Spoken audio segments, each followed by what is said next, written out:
Welcome to SportsCenter from Los Angeles. Along with Stan Verrett, I am Linda Cohn. Ahead, movie director Ryan Coogler, plus NHL history and the push for playoff positioning in the NHL and NBA. It's crazy in the NBA, especially in the West. The regular season ends on Sunday, and literally anything can happen with the 3 spot through the 8 spot in the Western Conference. The 6 teams occupying those spots were separated by only 2 games entering Tuesday. So there's a lot of sorting that will happen over the final 6 days of the regular season. Let's get started in Oklahoma City. Top seeded Thunder taking on the Lakers, who were in the 3 spot on Tuesday. Lakers 27-point win over the Thunder on Sunday. Lakers clinch a playoff spot with a win.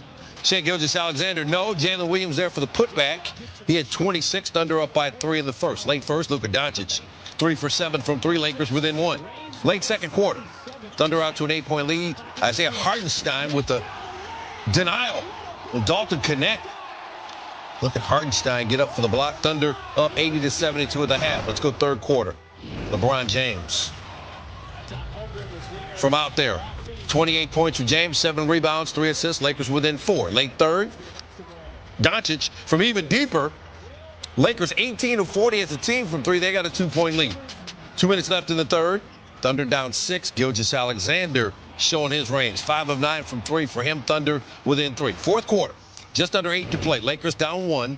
Doncic for the lead. Then he's going to turn around and let the ref know about something.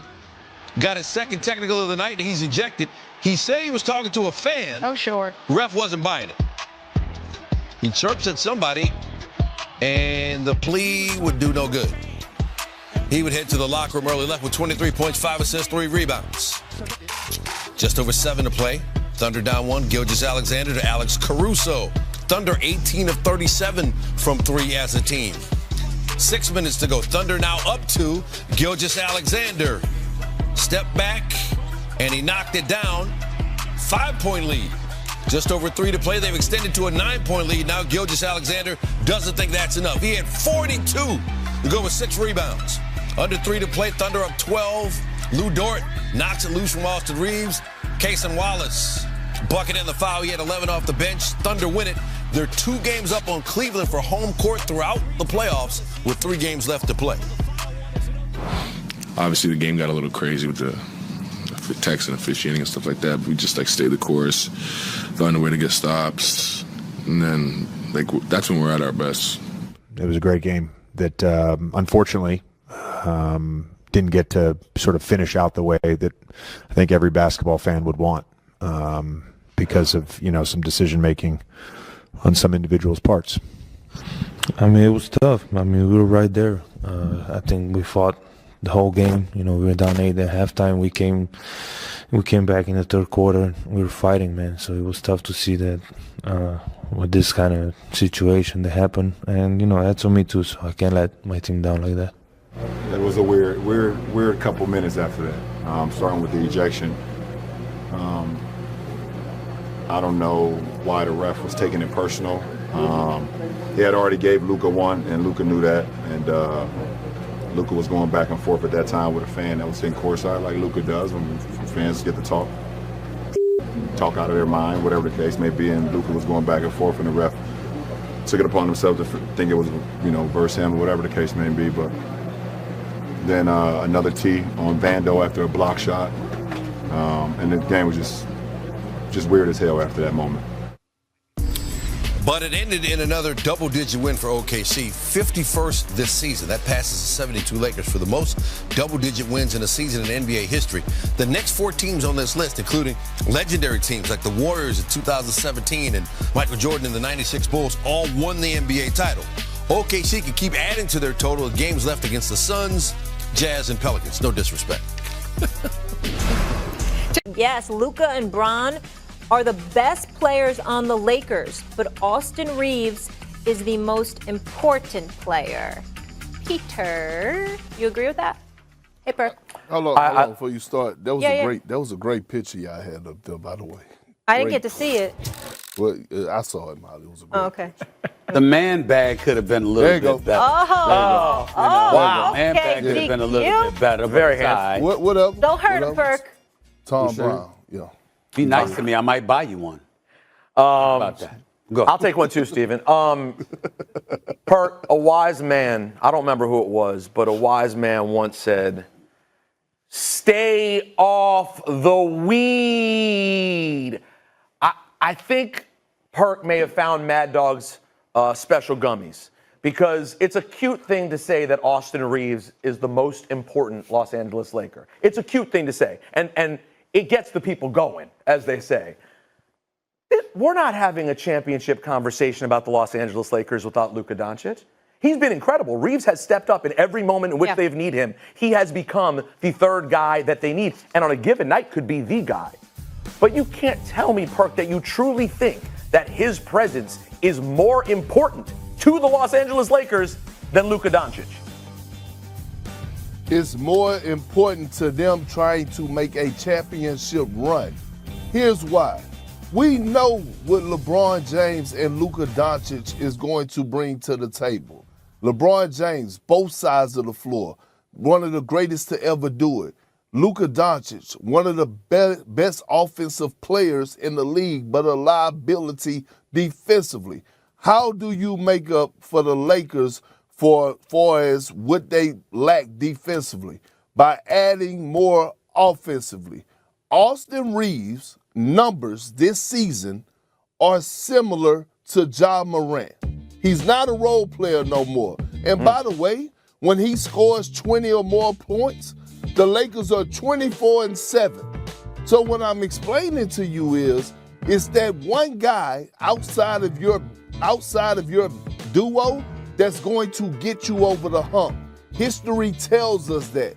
When you look at the Denver Nuggets when they won the championship, it was Jokic and Murray, and the guy that got them over the hump was Aaron Gordon. When you look at the Boston Celtics, it's Jaylen Brown and Jason Tatum. They had multiple third option guys, whether it was Drew Holiday, Kristaps Porzingis, or Derek White. If you go and look at Milwaukee, when they won the championship, it was Chris Middleton and Giannis, and Drew Holiday was that guy to get them over the hump.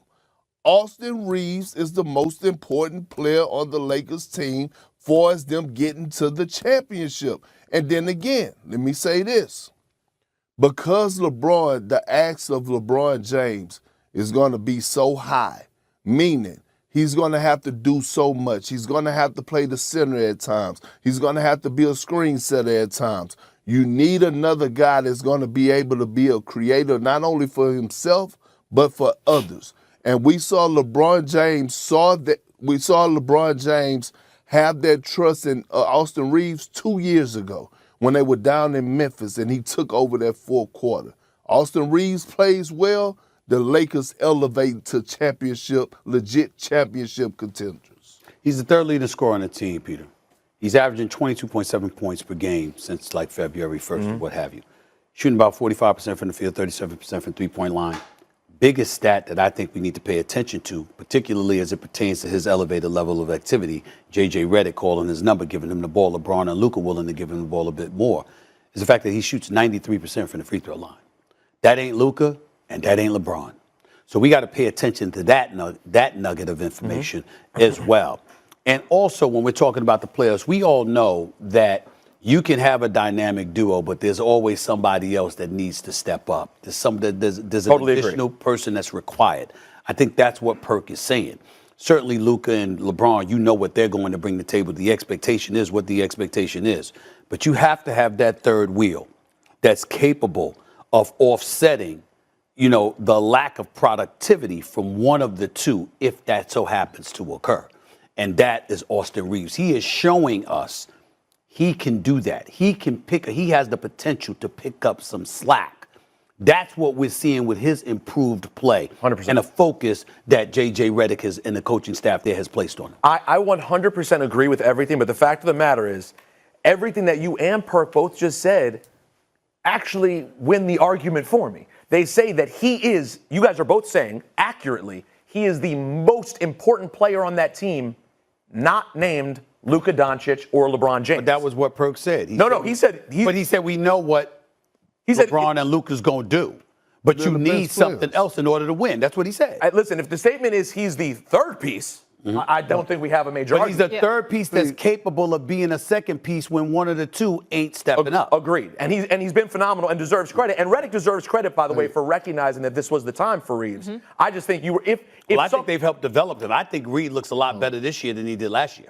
And I thought he was good last year. But should you end up in a situation, guys, where Luka is not available for this team, we're not having a conversation about the Lakers, are we, Perk?